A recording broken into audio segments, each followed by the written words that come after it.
Hey, how you doing today? Well, I'm not doing too good today, but I don't want people to give up hope, and I definitely want you to keep the faith out there. Today, I kind of want to talk about having cancer, being terminal, and having friends and losing friends to cancer while you're going through this journey.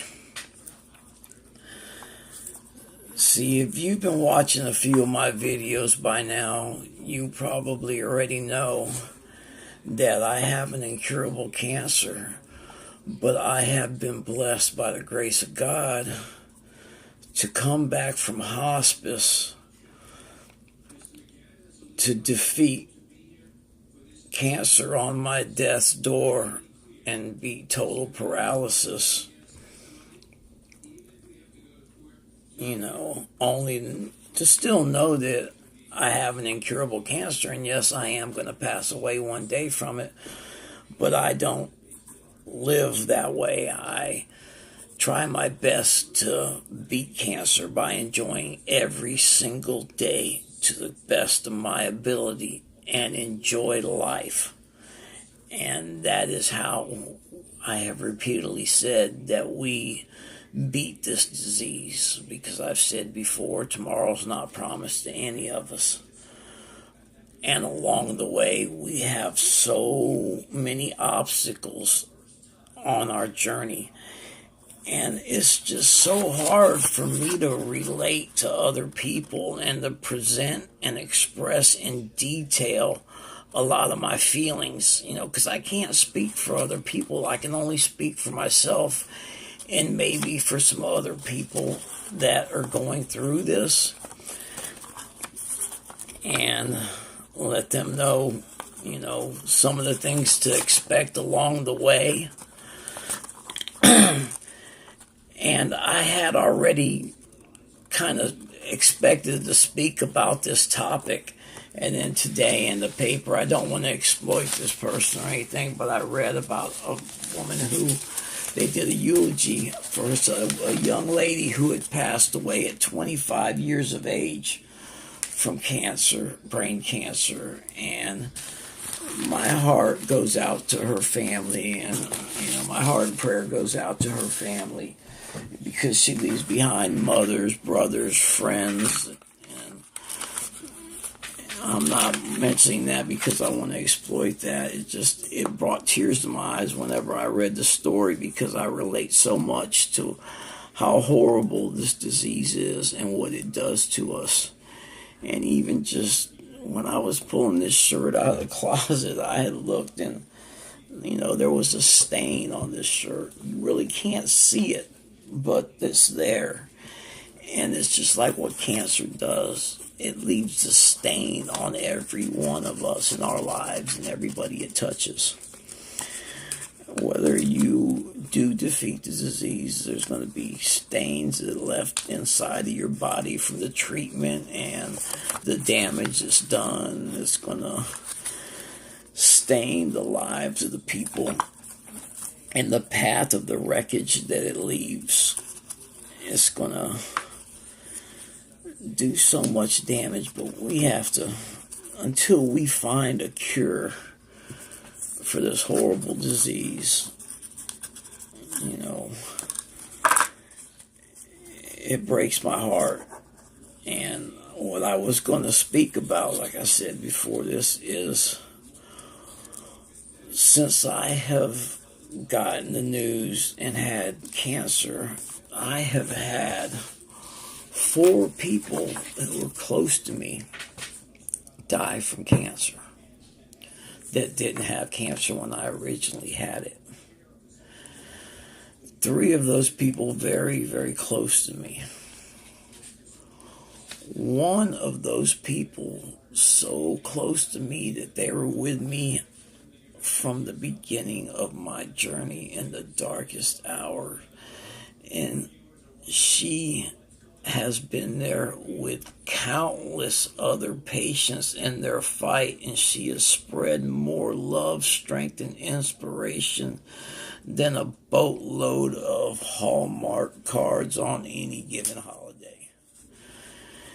And she passed away almost a year and a half, and there's not a day that I don't go to my oncology and my hospital visits and I don't stop at the memorial plaque and make sure that I don't, kiss her on the forehead and still let her know she's always in my thoughts and in, her family is, in my prayers. I know that she's a guardian angel watching over so many because she was such an angel when she was here looking after so many people.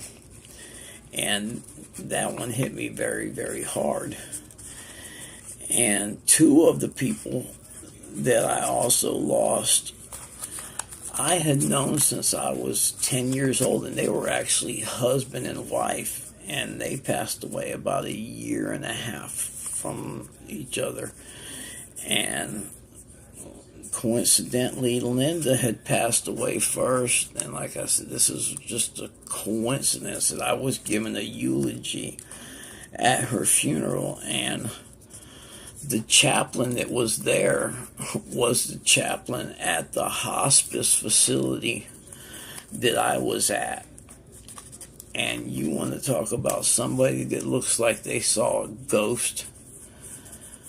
They came up to speak to me after I got done, and they gave a second and third look, and they were like, "Are you?"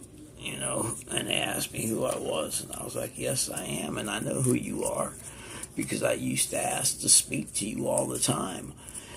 And when I was in hospice, I never murmured and complained, and I used to always wonder how come the chaplains, when they worked there, they looked at me funny because, I never cursed God, and I always gave thanks.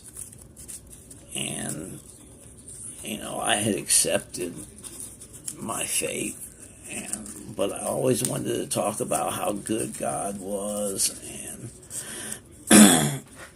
I wanted to speak about good scriptures in my heart and not giving up, because I just knew that there was something greater after this world. And they would just look at me like, who is this guy? This guy's on his deathbed. He's 130, 140 pounds. He's paralyzed. They have to pull him up to keep him from suffocating because he can't even hold himself up. And he's praising God, and, he's not murmuring. He's not complaining.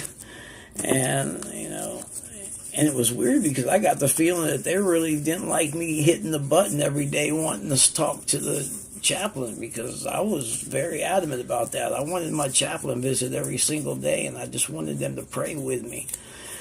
That's how I was. And I used to speak scriptures, of like 2 Corinthians chapter 12, verse 9. My grace is sufficient, where through my weakness your strength is made perfect. And I always was in the 23rd Psalms, and that gave me so much peace. The 23rd Psalms, and even the 32nd, the whole 32nd Psalms. And it just gave me a peace that surpassed all understanding, and it was true. And I've said it before, the Bible, it says perfect love will cast out all fear. But what I was speaking about was the people I have lost, and now here again, I have two more people in my life that have cancer, and serious cancers that, are they're looking at very tough fights, and one of them, I think, has already made up their mind that they've been fighting for this for over a year and a half, 2 years, and they've kind of made up their mind they're going to just go on their own terms, and I'm not going to, knock anybody for doing what they want to do. I mean, God bless them. But another very close friend has just, been told that they have it as well. So I don't know how this is going to work out for them because, it's very, very dear friend that did a lot for myself and my caregiver, who is my dad. And they even started a drive at a golf course whenever I was in my darkest hours. They started a tournament for us and some things. And, it just really hurts me that, cancer, what it does to us, it especially to me, because it feels like no matter how much I fight and what I do, it seems like it'll come at us from every direction. But I still am not going to let it beat me. I'm not going to let it attack me. And it did, because I was just in the hospital here, a week or two ago. And it's been 2 weeks now, because I had an infection that I have bad circulation because of the blood clot from when I was paralyzed, and I ended up getting an infection in my leg. And I had a scare because they originally had told me they thought it was I was having a stroke, which by the grace of God I wasn't, and I'm still here. But there are so many things that we have to prepare for, and I'm not going to let it steal my thunder, and I'm not going to let it steal my joy. But it's just another thing that I wanted to share about things that we have to prepare for, and it's something that I'm going through, and I just don't want you guys to think that, it's hard for me to really express myself, how I feel, because I don't feel like I'm special or anything like that, and I'm not doing these videos to be special. I'm trying to do them to share some type of inspiration and hope and strength to other people, and to try and let you know, if you're going through something, that you're not alone out there. There's somebody else going through it with you, and you can always reach out on the comments, and if you're sincere and if there's anything I can do to help, I will reach out and help, and I am serious about that. I will try and find out what I can do to go further in this project that I'm starting. And eventually I will try and set up some kind of web page to let people know where they can get help at. But if you are serious, I will try and reach out. But they say that you can leave comments on here, and I will get back with you, because my only intention with this is to help other people and let them know that they're not alone in this battle. Because the worst thing to do is to go at this alone. I have a wonderful caregiver. I have a wonderful support team at my cancer facility, but I don't have a lot of other means. So I understand it's not like I am far from falling very low myself, so I can understand and relate to needing help. So if there's anybody out there, I'm always praying for everybody who goes through this and is going through cancer or any other diseases. And I know right now also we're going through a lot of problems with the healthcare system. And I know sometimes I do talk about the healthcare system. Forgive me for that, but I feel this country can do a whole lot better than it's doing. I hope you can put your differences aside if you don't agree with me, that we can. But I'm going to go ahead and cut this short right now. But God bless all you guys. You're in my prayers and my thoughts. And I hope you can kind of relate to what I'm going through and how I feel. Thank you very much.